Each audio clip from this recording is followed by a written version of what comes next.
Bilang ng mga bata sa Baguio City at Benguet na nagtatrabaho, bumaba na ayon sa Department of Labor and Employment.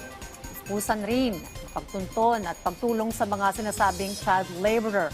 Yan ang report ni Christine Bornolia sa baway ng PTV Cordillera.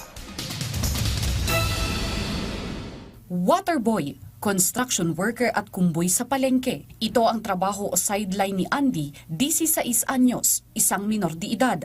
Ayon kay Andy, sa halip na tumambay lamang ngayong bakasyon, pinili niyang tulungan ng kanyang tiyuhing magkumboy sa Baguio City Public Market. Ginagawa niya ito tuwing bakasyon. Yan ang mga notebook ko siya kabag.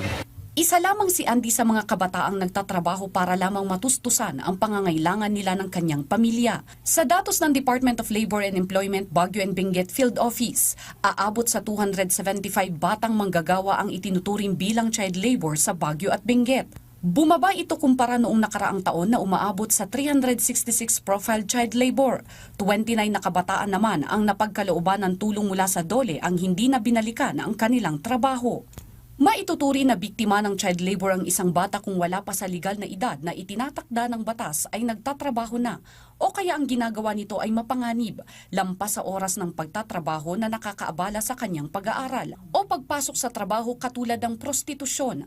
Pinagsisikapan ng DOLE na hanapin ang mga batang manggagawa para mabigyan ng kaukulang tulong. Kaya natin talagang sinisikapan namin na hanapin itong mga bata. Kasi kapag talagang nakikita namin na nag-child labor ito dahil talaga sa kahirapan, then they are our priority beneficiaries. It's either dito sa mga emergency employment natin o kaya ipasok natin sila sa livelihood assistance, mga ganyan. O kung yung mga anak naman nila ay nag-aaral, then kung gusto nila, then they avail of the summer job. Bukod pa sa tulong na ipagkakaloob sa mga bata, nagkakaloob ang DOLE ng tulong sa mga kwalipikadong pamilya para hindi na pwersadong magtrabaho ang kanilang mga anak at tutukan na lamang ang kanilang pag-aaral. So far, marami naman din tayong nabibigyan ng mga assistance. Ito nga sa tupad o kaya sa livelihood. At ayun ang namin, parang bargaining agreement namin na okay, the government will give you assistance pero huwag mo nang patrabahuin yung anak mo beyond the number of hours or i-control mo yung pagbubuhat ng mga mabibigat, yung mga ganyan. Sa ngayon, nagsasagawa ang DOLE ng profiling sa mga kabilang sa child labor.